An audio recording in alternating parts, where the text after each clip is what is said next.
Voilà pour Orsk, donc avec un extrait de leur premier album Gate, premier album longue durée. Il y avait un mini-album qui s'appelait Down qui était sorti il y a 3 ans, hein, voilà. Donc un duo électro-indus de Besançon, ça tabasse, hein, ça tabasse pas mal, hein, franchement. Bon, j'ai encore pas beaucoup eu le temps de creuser le disque, mais j'ai écouté quelques morceaux comme ça, notamment celui-là qui m'a tapé dans l'oreille, hein, qui était le premier extrait d'ailleurs, hein, je crois, qui avait été mis en ligne par le groupe lui-même. Hein. Voilà, on en réécoutera peut-être dans les semaines à venir pour les dernières émissions de la saison, si j'ai le temps de creuser un petit peu cet album. On va terminer l'émission en musique comme d'habitude, mais avant ça, une petite chronique littéraire assez brève, parce que l'auteur dont on va parler aujourd'hui, je vais de toute façon vous en reparler très vite, soit avant la fin de la saison, plus vraisemblablement en tout début de saison prochaine. Hein. C'est un auteur français qui s'appelle Alex Gester. Alors Alex Gester, il est né en 1971 et c'est quelqu'un dont la profession, bon, il est écrivain. Relativement peu prolifique. Il y a encore assez peu d'entrées, mais ça va changer très bientôt. Je vais vous expliquer pourquoi. Hein. Dans sa bibliographie, hein, jusqu'à cette année, il n'y avait que 2 titres dans sa bibliographie, hein, parce que en fait, c'est pas son métier. C'est pas ça qui lui fait gagner sa croûte. Alex Gester, il a un métier qui le rend extrêmement sympathique. D'ailleurs, par ailleurs, c'est quelqu'un qui est très rigolo à écouter en interview. Alex Gester, c'est quelqu'un qui est comme ça immédiatement sympathique, je trouve. Hein. En tout cas pour quelqu'un comme moi qui a beaucoup de goût en commun avec lui. Hein. Alex Gester, il est né en 1971 à la base. Je crois il est peut-être provincial à l'origine, mais il a longtemps vécu à Paris. Il y vit plus d'ailleurs, il supportait plus de vivre à Paris, de son propre aveu, mais il a longtemps vécu à Paris, où il exerçait, et il exerce peut-être d'ailleurs toujours, hein, la profession d'adaptateur, traducteur, hein, de films et de séries télévisées. Hein. Alors il a fait ça comme un stakhanoviste, comme un fou, et il s'est notamment spécialisé, parce que ses goûts à lui le portaient à ça, hein, il s'est spécialisé un peu dans les séries B, même voire les séries Z. Hein. Alors pour ceux qui connaissent, hein, voilà, Alex Gester, il est capable d'adapter des films pour les éditions DVD par exemple, hein, de Bruno Mattei, hein, l'un des principaux artisans de la série Z à l'italienne, voilà, ce genre de choses-là, toutes les séries Z qui nous sont bombardées depuis les États-Unis, voilà, Alex Gester, il travaille là-dessus, avec beaucoup de recul, d'autodérision et de dérision tout court sur les œuvres qui lui sont proposées, mais aussi, et c'est ça qui est très sympathique, avec beaucoup d'affection et de respect pour le matériel qu'il traite. Hein. Alors pour ceux qui connaissent, il y a un site excellent sur internet qui traite beaucoup de toutes ces séries Z un peu nanardesques qui voient le jour depuis maintenant des décennies et des décennies. Hein. C'est le fameux site Nanarland, voilà, qui est un site plutôt sympathique en fait parce que là aussi il y a un véritable amour sincère me semble-t-il pour ceux qui le qualifient de nanar, mais qui sont des films qu'ils voient avec plaisir. C'est pas parce qu'on voit un film que l'on sait mauvais qu'on ne lui trouve pas des qualités d'une part et qu'on n'est pas quelque part en empathie avec la démarche qu'il y a derrière d'autre part. Voilà, Alex Gester, il est tout à fait dans ce droit fil-là. Il y a une interview assez longue d'Alex Gester sur le site de Nanarland. Regardez ça, c'est très intéressant et ça donne une bonne idée, je trouve, de la personnalité du bonhomme. Alors, à côté de son travail de traducteur-adaptateur, notamment donc dans ses films et ses séries télé un peu de genre, un peu série Z, Alex Gester, il s'est également lancé donc dans une carrière de romancier. Et il a fait preuve d'une ambition quasi démesurée hein, pour son premier travail, hein, puisqu'il a édité son premier roman en 2007, qui avait fait pas mal de bruit à l'époque d'ailleurs. Hein. C'est un roman gargantuesque hein, qui s'appelle Tourville. Alors, du propre aveu d'Alex Gester, le document qu'il a rendu à son éditeur après 5 ans de travail, je crois, hein, faisait très exactement, c'était pas anodin bien sûr, 666 pages. Hein, le nombre de la bête, voilà. Et l'éditeur, évidemment, a dû rallonger le nombre de pages pour la sortie en bouquin, hein, évidemment. Ils n'allaient pas publier un bouquin format A4, mais ils ont quand même réussi à faire un bouquin de 777 pages. Donc c'est un bouquin très costaud, extrêmement dense. Alors pour rien vous cacher, je pensais vous parler en premier lieu d'Alex Gester, justement en chroniquant ce premier roman Tourville que je suis en train de lire, mais il me prend beaucoup de temps Tourville à lire, donc je le lis voilà à dose homéopathique parce que c'est extrêmement dense, c'est complètement jubilatoire hein, comme lecture, mais c'est aussi assez difficile. Alors voilà, quand on a lu 100 pages de Tourville, on a l'impression d'avoir lu un roman de 500 pages de n'importe quel autre écrivain. C'est très très dense, extrêmement drôle. Et en gros, Tourville, c'est un peu X-Files chez les ploucs, pour le dire très vite. Hein. En gros, Alex Gester, situe l'action du roman dans la ville de Tourville, une petite ville de province, et puis vraiment dans les zones périurbaines, hein, les immeubles de banlieue, les HLM, où ça deal un peu du chichon, où on s'emmerde le samedi soir, où on regarde du porno en famille, bon, enfin voilà, des scènes complètement surréalistes qui sont décrites par donc Alex Gester, mais en même temps, voilà, il y a une espèce de souffle dans son écriture. Alors, comment dire, c'est un peu Tourville. Je crois que c'est Alex Gester lui-même qui l'a décrit dans ces termes-là.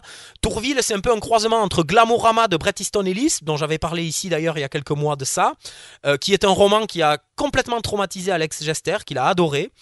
C'est un peu Glamorama pour le côté name dropping, sauf qu'on n'est pas du tout dans les sphères de l'élite des États-Unis, totalement creuses et superficielles, bon, tel que Bret Easton Ellis le décrit dans Glamorama. Hein. On est plutôt chez les ploucs de banlieue, je le dis, mais ça n'a rien de péjoratif. Hein. Voilà, moi aussi, je suis un plouc de province. Hein. Donc c'est pas du tout péjoratif, mais voilà, on est dans la même façon d'explorer l'inconscient collectif, l'imaginaire collectif, mais de la façon dont il est pollué à la fois par des choses positives, je sais pas, des œuvres culturelles, même très populaires, je sais pas, des séries télé, des films populaires, etc. Mais aussi par des trucs, des émissions de télé-réalité à la con. Évidemment, Alex Gester fait beaucoup référence aux émissions de télé-réalité de l'époque, genre Love Story et compagnie. Hein. Voilà, ça c'est l'aspect Bret Easton Ellis, la façon dont notre imaginaire collectif est colonisé en fait par des choses qui n'auraient logiquement rien à y faire, quoi, d'une certaine manière. Et il y a aussi un versant un peu X-Files avec un côté totalement conspirationniste, voilà, des références à Deleuze, aux comics, il y a beaucoup de références aux comics parce que Alex Gester en est un grand lecteur, c'est un immense fan d'Alan Moore, hein, par exemple, Alex Gester. Bon, Tourville, c'est une espèce de monument littéraire comme ça, très très dur à s'enquiller, hein, très clairement, comme je le signalais à l'instant. Hein. Alex Gester dit en interview, j'ai bien conscience d'avoir pondu pour mon premier roman une espèce de cassoulet littéraire, c'est-à-dire quelque chose d'un peu dur à digérer. Bon, après ça, il a sorti un roman en 2010 qui s'appelle Élysée Noire 666, qui est totalement passé inaperçu. Hein. Alors autant son premier roman était paru chez Au Diable Vauvert, qui est un éditeur qui a quand même plutôt pignon sur rue. Hein. Autant le deuxième roman est paru chez un éditeur beaucoup plus confidentiel. Alors moi je vais être franc, alors que j'avais eu connaissance de la sortie de Tourville il y a 10 ans de ça, j'ai absolument pas entendu parler en fait de la sortie de son deuxième roman. Donc je l'ai pas lu, c'est complètement passé à l'as. Bon. Et puis ensuite Alex Gester a fait d'autres choses. Et puis surtout, là, maintenant, en 2017, il relance sa carrière d'écrivain et il se lance alors dans un grand cycle. Hein, un grand cycle qu'il a baptisé Les Contes du Soleil Noir. Alors, ça c'est très intéressant. Les Contes du Soleil Noir, hein, c'est en fait une espèce de, comment dire, de grand cycle que Alex Gester voit, alors de manière totalement démesurée, faut bien le dire, voit s'étendre sur peut-être une trentaine de romans. Donc c'est extrêmement ambitieux. Alors il ne sait pas s'il va y parvenir lui-même. Hein. Pour l'instant, il y a 5 romans qui sont prévus. Il y en a 3 qui sont déjà parus. Aujourd'hui, je vais vous parler du premier. Je suis en train de lire le second, là, en ce moment, en parallèle de ma lecture de Tourville du même Alex Gester. Hein. Donc, voilà, Les Contes du Soleil Noir, comment dire ? Alex Gester le décrit en disant c'est une espèce de grand cycle consacré à la thématique de l'apocalypse. D'une certaine manière, Tourville aussi était un roman apocalyptique, de fin de civilisation, de fin du monde. C'est vraiment une thématique qui obsède, en fait, évidemment, Alex Gester. C'est même sa grande thématique. Mais finalement, Alex Gester s'est dit que plutôt que de pondre un énorme roman où il essaierait de tout mettre à l'intérieur, il était peut-être intéressant pour lui d'adopter la démarche exactement inverse. C'est quoi la démarche exactement inverse ? C'est de produire des romans très courts, de 110 ou 120 pages, guère plus, écrits assez gros en plus, et en plus entrecoupés d'illustrations, mais ça j'y reviendrai dans un instant. Donc des romans très brefs, ça se lit très vite, hein, pratiquement d'une traite, une ou deux traites on va dire, hein. Mais par contre, des romans très courts qui racontent une histoire à chaque fois, qui se comprend indépendamment du contexte global, mais si on lit l'intégralité du cycle, on a comme ça une espèce d'histoire multifacette qui serait une espèce d'exploration de l'apocalypse. Alors pourquoi les contes du soleil noir? Alors le concept de soleil noir, c'est quelque chose d'un peu abstrait comme ça. D'ailleurs, à la lecture du premier roman qui s'appelle Crash, je le précise, hein, c'est un roman homonyme de celui de James Graham Ballard qui était paru quant à lui au début des années 70. Hein. Crash, c'est pas anodin évidemment que Alex Gester, qui connaît parfaitement l'œuvre de Ballard bien sûr, donne ce nom-là à ce premier roman. Hein. Donc il y a ce premier roman Crash qui raconte une histoire, le deuxième volet s'appelle Arbre, il en raconte une autre, le troisième s'appelle Invisible, c'est les 3 seuls parus pour l'instant, mais le tout est regroupé en quelque sorte sous l'étiquette globale des contes du soleil noir. Alors les contes du soleil noir, justement, donc au stade du premier roman, on ne comprend pas encore trop ce que c'est ce concept de soleil noir. En gros, c'est une espèce de représentation abstraite de la fin des temps, de l'apocalypse. Alors, ce soleil noir, ça lui a été inspiré, en fait, à Alex Gester, par une photo qui l'a beaucoup marqué, et qui est l'œuvre d'un artiste qui s'appelle Pablo Melchor, qui est photographe et dessinateur, et en fait, qui est un ami, en fait, de Alex Gester, et Alex Gester va proposer à Pablo Melchor d'illustrer, avec quelques dessins, peut-être 5 ou 6, on va dire, illustrations par roman, voilà, son grand cycle, qui s'appelle donc Les Contes du Soleil Noir. Alors, en gros, c'est une histoire de l'apocalypse dans l'univers créé par, qui ressemble beaucoup au nôtre, hein, bien entendu, mais qui est de l'anticipation à court terme, on va dire. Hein. Dans l'univers créé par Alex Gester, la fin du monde survient en 2027. On le sait, c'est précisé presque d'emblée, mais c'est pas la fin du monde en tant que telle qui intéresse Alex Gester. C'est une apocalypse nucléaire d'ailleurs hein, qui survient pour mettre fin au monde hein, dans la tête d'Alex Gester. En fait, c'est pas l'apocalypse en elle-même qui intéresse Alex Gester, c'est les dernières années avant l'apocalypse, c'est-à-dire les 10 ans qui nous séparent de l'apocalypse qu'il imagine. Et en gros, Alex Gester l'exprime pratiquement en ces termes-là. Hein, il s'agit pour lui d'explorer en quelque sorte comment doit-on se comporter quand on sait que tout est foutu? Alors évidemment, c'est valable dans l'univers fictionnel créé par Alex Gester, mais c'est tout à fait vrai, évidemment, dans notre monde à nous aussi, qui court quand même... on vit une époque troublée, je n'apprends rien à personne, que ce soit le danger écologique, que ce soit évidemment les risques de guerre totale qui nous menacent désormais, comme ça n'avait plus été le cas depuis 25 ou 30 ans. Bon, on peut se dire, si on est un peu pessimiste, que l'apocalypse est pour bientôt. D'une certaine façon, c'est ces thématiques-là qu'explore Alex Gester. Ça n'a rien d'inédit, hein, bien entendu, mais Alex Gester le fait d'une façon très intéressante, me semble-t-il. Un peu à la façon, je vais faire un parallèle un peu audacieux, mais je pense qu'il a quand même sa validité, un peu à la façon d'une série télé qui vient de s'achever à l'instant aux États-Unis, dont je vais vous parler très très bientôt, peut-être même la semaine prochaine, pour être tout à fait clair. C'est la série créée par Damon Lindelof et Tom Peretta qui s'appelle The Leftovers. Une série absolument magnifique, peut-être le chef-d'œuvre des séries télé des années 2010, très probablement. Et en fait, d'une certaine manière, Alex Gester aborde un propos un peu similaire à celui de The Leftovers. C'est la façon dont l'apocalypse générale se connecte à plein de petites apocalypses personnelles et individuelles. Comment une apocalypse intime, quelque chose qui vous arrive et qui vous ravage, qui vous dévaste profondément, peut être connectée à un sentiment de fin du monde général. C'est très exactement ce que décrit Alex Gester, en tout cas dans ce premier roman qui s'appelle Crash. Hein. On verra pour ce qu'il y en est de la suite. Alors en gros, comment ça va se dérouler, hein, le cycle des contes du soleil noir de Alex Gester. Hein. En gros, pour l'instant, il y a 5 romans dont la publication est prévue pour cette année 2017. Les 3 premiers sont parus. Le premier, Crash, celui dont je parle aujourd'hui, est donc paru en tout début d'année 2017. Le deuxième volet, qui s'appelle Arbre, est paru au mois de mars.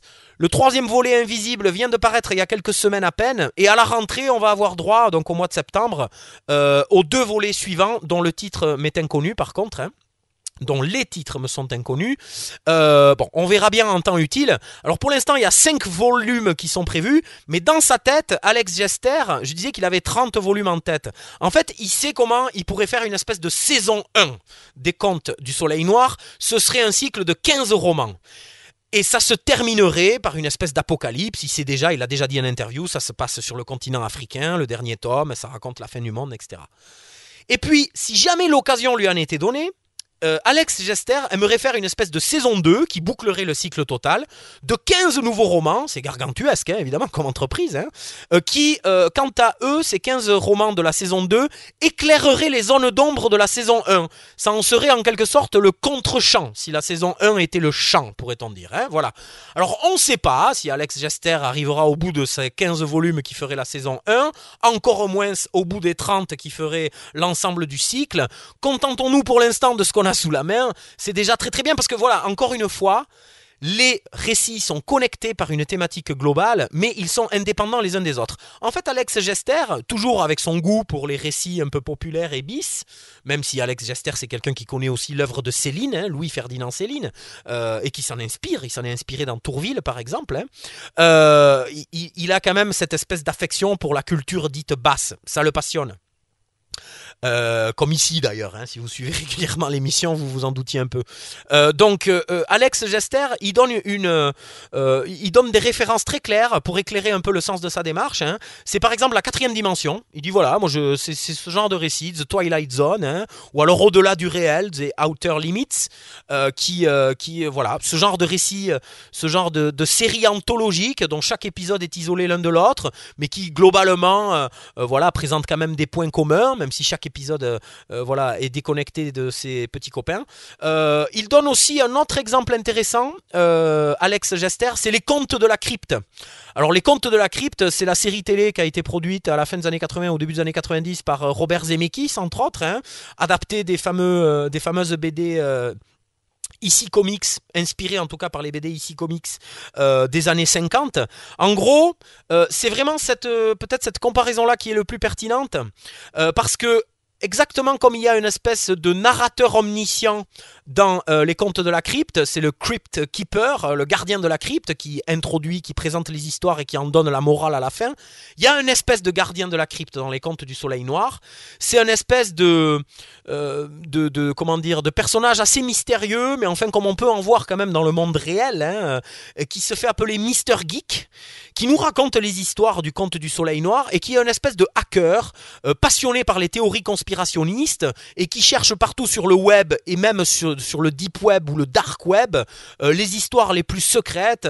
Il essaie de connecter les points entre eux pour essayer de mettre à jour une espèce d'histoire cachée du monde. Ce Mr. Geek nous sert en quelque sorte de narrateur.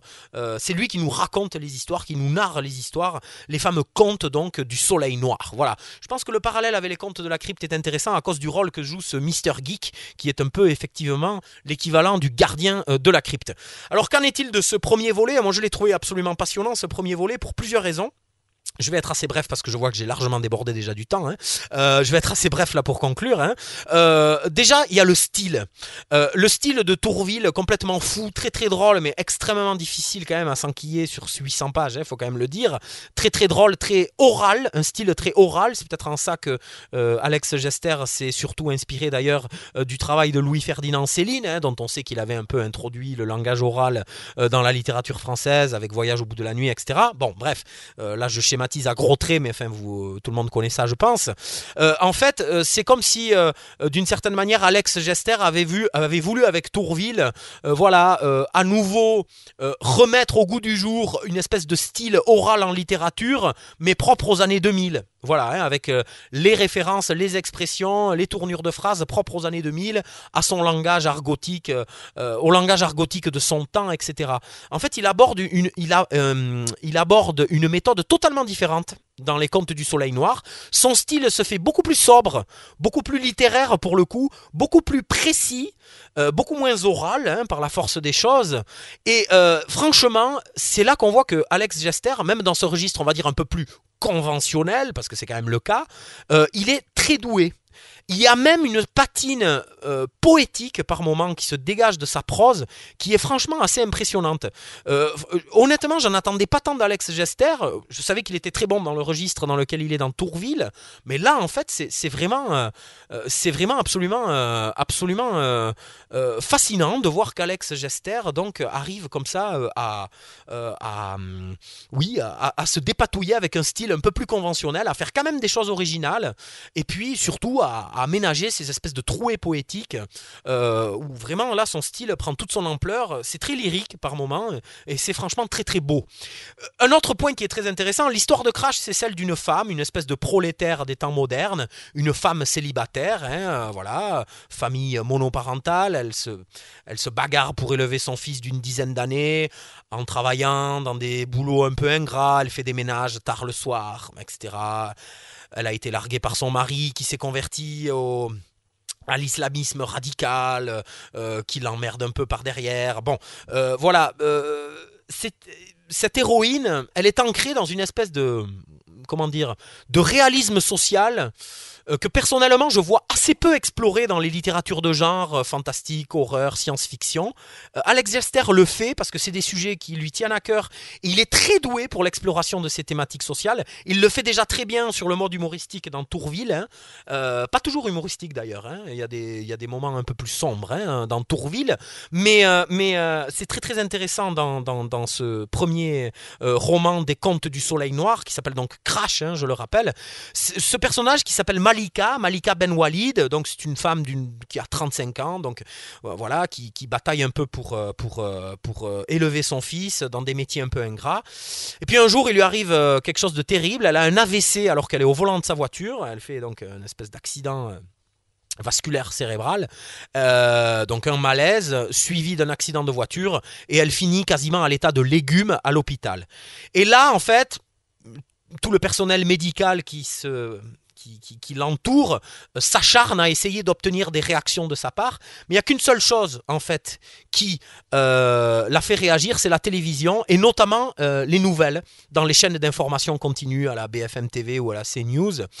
Ça la fait réagir et de manière un peu étrange on va se rendre compte qu'en fait le personnage de Malika, et je ne vais pas en dire beaucoup plus pour pas non plus la gâcher le plaisir de lecture, d'une certaine manière arrive en quelque sorte à se connecter au monde. Elle est grabataire, elle est bloquée sur son lit d'hôpital, elle n'a aucune réaction physique, mais elle est capable en quelque sorte de se connecter au monde à travers le médium télévisuel. J'en dis pas plus parce que sinon ce serait un peu quand même gâcher la surprise de la lecture de l'intrigue que nous réserve là Alex Gester. Ce qui est très intéressant, c'est que Alex Gester donc explore la thématique apocalyptique comme il va le faire tout au long de ce cycle-là, mais il le fait à travers la thématique des attentats et des grandes catastrophes, qu'elles soient naturelles ou provoquées par l'homme. Je sais pas, les attentats, les catastrophes naturelles, par exemple le World Trade Center, les attentats du 11 septembre 2001 donc, l'accident nucléaire provoqué par le tsunami à Fukushima en 2011 au Japon. Donc voilà, ces grandes catastrophes, les attentats à Londres ou à Paris, etc. Et en gros, il nous montre un personnage qui d'une certaine manière, allégoriquement, se dissout dans le flux de l'information et se retrouve en quelque sorte totalement prise en tourbillon dans ces événements médiatiques qui sont la marque de notre ultra-contemporanéité. C'est franchement très impressionnant, tant sur le plan du style que sur le plan de la portée, on va dire, littéraire, voire philosophique, et aussi sur le plan de la portée sociale, réaliste sociale, j'allais dire.